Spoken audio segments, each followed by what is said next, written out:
Welcome to Ascend and Awaken, timeless wisdom for awakening and inner peace. If you haven't had the chance to watch the Shawshank Redemption, please pause this video, take the time to view it, and then come back. And if you have seen it, you already know. You know the feeling it leaves you with. There's something quiet in your chest that's hard to name but impossible to forget. That feeling has a name. It's called hope. And Shawshank doesn't just tell a story about hope. It reveals something about hope that most of us have never been taught.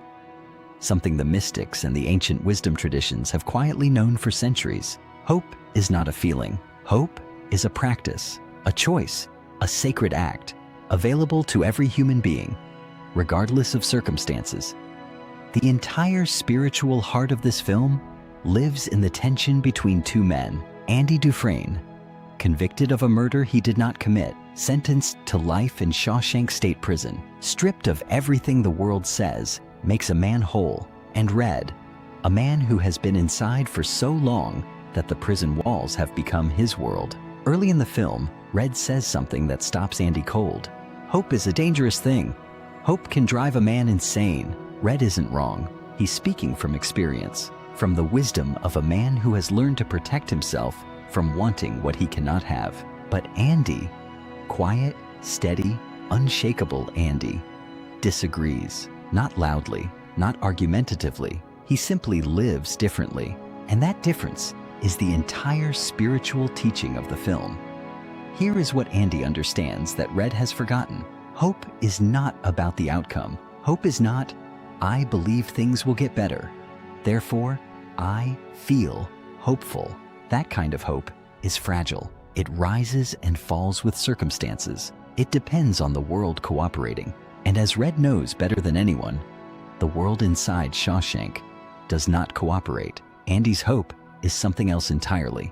It is a decision he makes every single morning inside that cell. You see it in how he walks, with quiet dignity through a place designed to strip dignity away. You see it in how he spends 6 years writing one letter a week to get books donated to the prison library, not because he expects it to work, because it is the right and hopeful thing to do. You see it in the moment.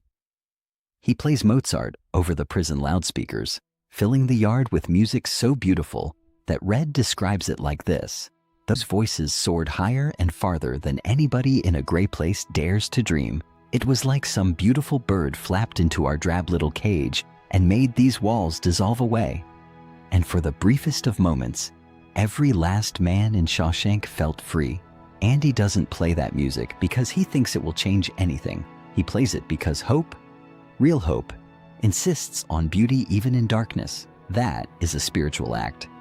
Now, this is the point at which this film ceases to be solely about Shawshank and begins to focus on you and me. The mystics have always taught that the prison in this story is not made of stone. It is the prison of fear, of resignation, of the quiet decision, made slowly without realizing it, to stop expecting anything beautiful from life. Red describes it perfectly. These walls are funny. First, you hate them, then you get used to them. Enough time passes. You get so, you depend on them. Sound familiar? We build our own walls, our own comfortable cells of limitation. We stop hoping, not because hope failed us, but because hoping feels too dangerous, too exposed, too much like setting ourselves up for disappointment. And so we settle. We get busy dying, slowly, quietly, instead of busy living. Andy's most famous line is not a speech. It is words spoken quietly to Red in a moment of crisis.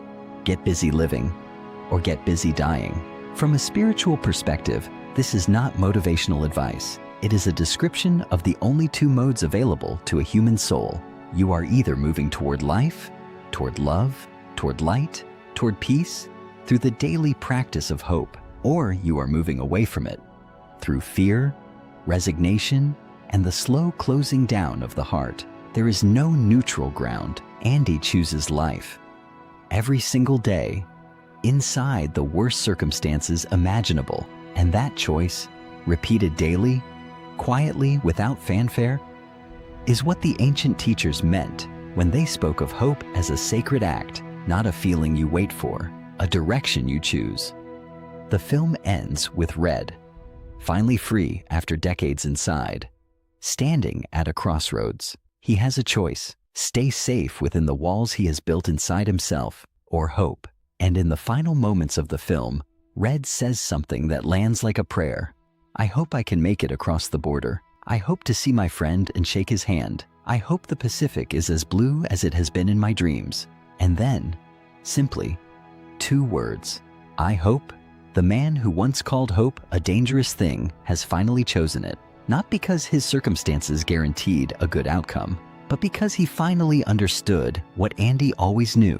Hope is not about what happens next. Hope is about who you choose to be right now, in this moment, regardless of what surrounds you. That is the sacred act. That is the spiritual truth hidden in Shawshank.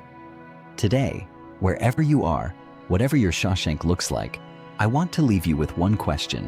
Where in your life have you stopped hoping? Not because hope failed you, but because hoping felt too risky? Sit with that gently, without judgment, and then remember Andy Dufresne, tunneling through darkness one handful at a time, choosing hope not as a feeling, but as a daily act of the soul. Thank you for spending this time with me here on Ascend and Awaken. If this reflection moved something in you, I'd love to hear about it in the comments. Where do you find hope as a daily practice in your life? If Ascend and Awaken supports your journey, consider subscribing for more reflections on timeless wisdom, spiritual awakening, and inner peace. Peace, love, and light to you on your spiritual journey.